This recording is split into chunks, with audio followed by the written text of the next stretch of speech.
Hi guys. Today I'm going to read a book called Elberts' Bad Word by Audrey Wood and illustrated by Audrey and Dawn Wood.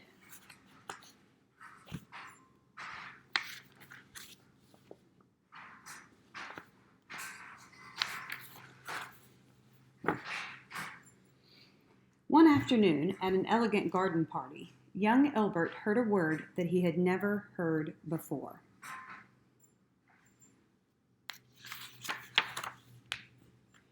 The word floated by like a small storm cloud. It was ugly and covered with dark, bristly hairs.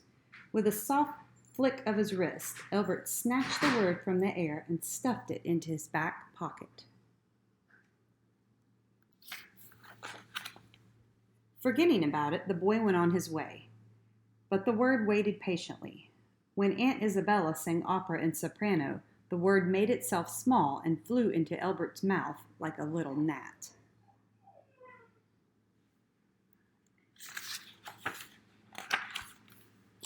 That's when the trouble began. Chives the butler tried to balance too many trays of deviled eggs. He dropped them all onto Madame Friata's gown.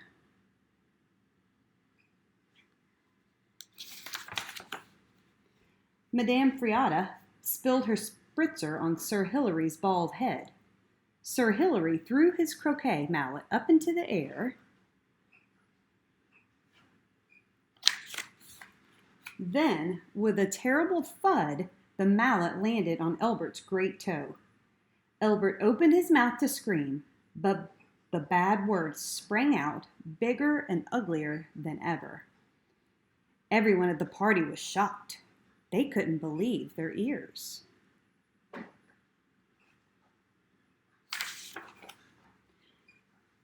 "Come with me, young man," Elbert's mother said with a frown.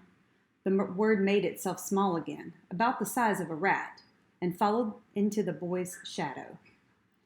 In the lavatory, Elbert's mother handed him a bar of soap. "We do not say bad words," she said. "Clean it out of your mouth and never use it again." While Elbert scrubbed his tongue, the bad word sat on his shoulder, snickering wickedly.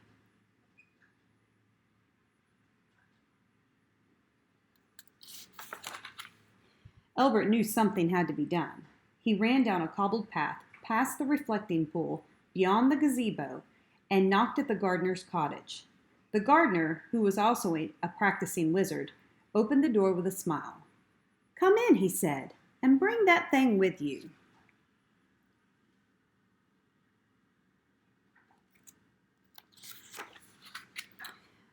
The wizard gardener knew right away that Elbert had caught a bad word and needed a cure.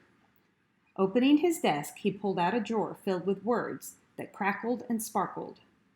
"Sometimes we need strong words," he said, "to say how we feel. Use these and perhaps you won't get into trouble." Taking the sparkling words from the drawer, the wizard gardener tossed them into a bowl with flour and honey.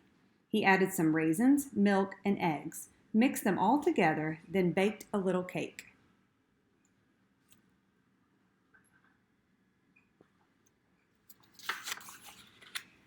The cake was delicious, so Elbert ate every last crumb.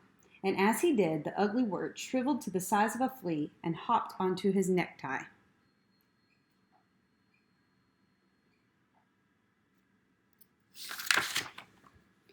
Everyone was enjoying Cousin Rudolph's oboe solo in D minor when Elbert returned to the party. But soon the trouble began to anew.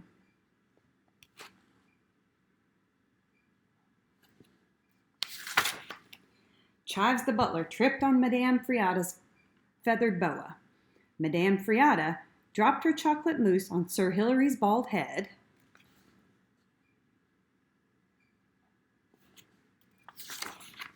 Sir Hilary threw his croquet mallet up into the air. Then, with a terrible thud, the mallet landed on Elbert's great toe. The music stopped. Everyone stared at the boy. Elbert's face grew red with anger.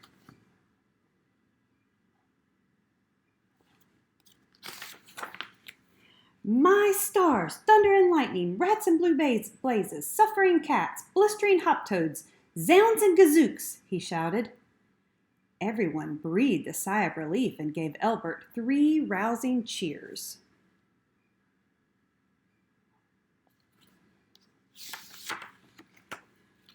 But no one was more pleased than Elbert.